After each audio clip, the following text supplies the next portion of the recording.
এই মুহূর্তে সরাসরি আপনাদের নিয়ে যাবো রায়গঞ্জ। আমাদের প্রতিনিধি ভবানন্দ সিংহ রয়েছেন আমাদের সঙ্গে সরাসরি। ভবানন্দ, রেফুল বা আলাউদ্দিন এগুলো শুধু একটা নাম নয়, এদের সিলেকশন হয়েছে সংখ্যালঘু উন্নয়নে বৃত্তি এদের পাওয়ার কথা। কিভাবে সিলেকশন হলো? এরা নিজেরা বলছেন কোনোদিন পড়াশোনার ধারে কাছে খাইছেন এরা। অনুসব সেটাই কিন্তু তথ্য এবং সেটাই কিন্তু মানে চমকে দেওয়ার মতন ব্যাপার।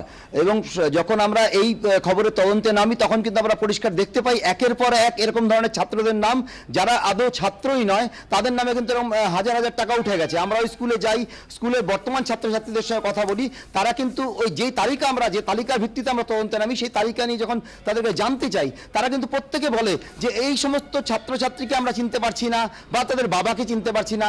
অর্থাৎ যাকে চেনা যাচ্ছে, যে ছাত্রছাত্রীকে চেনা যাচ্ছে তার বাবাকে চেনা যাচ্ছে না, যে বাবাকে চেনা যাচ্ছে তার ছাত্রছাত্রীকে চেনা যাচ্ছে না। এই সমস্যা যখন পড়ে যাই, তারপর আমরা সরকারি ওয়েবসাইট ধরে ধীরে ধীরে এক এক করে লোকজনকে খুঁজে বার করবার চেষ্টা করি কারা পেয়েছে এই টাকা, এবং তারপরেই কিন্তু এই সমস্ত তথ্য উঠে আসে। এবং সেখান থেকেই কিন্তু আমরা দ্বিতীয়বারের জন্য রহস্যের অনুসন্ধানে নামি কি করে হলো এই দুর্নীতি। অনুসোয়া, ভবানন্দ, তুমি আমাদের সঙ্গে থাকো। এখানেই শেষ নয়, আরো উদাহরণ রয়েছে। এদেরই মতো আরো একজন হচ্ছেন ইয়ার মোহাম্মদ।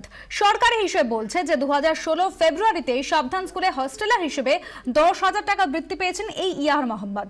কিন্তু হাজার খোঁজাখুঁজি করতেও তাকে ধরতে পারলাম না আমরা। দেখা হয়ে গেল তার মেয়ে আমিনার সঙ্গে।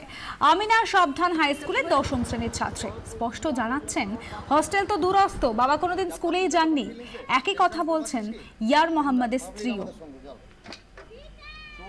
আচ্ছা, মহারানা ব্রিজ থেকে যেভাবে বালি তুলছে অবৈধভাবে, তাদের ব্রিজ যেখানে আমিও তো চাইছি। তোমার বাবা ইয়ার মোহাম্মদ এখানে আমার কাছে কাগজ বলছে তিনি 10,000 টাকা পেয়েছেন, তিনি সাবধান স্কুলের হোস্টেলে থেকে পড়াশোনা করেন। এটা কি ঠিক? না, আমার পড়াশোনা করে না। সাবধান স্কুলের হোস্টেলে থাকে না? না।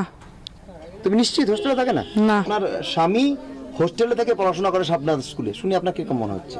জি না। উনি 10,000 টাকা পেয়েছে, এটা দেখে কিরকম মনে হচ্ছে? ওটা তো জানি না। বিশ্বাস হচ্ছে আপনার এই কথাটা? জি না।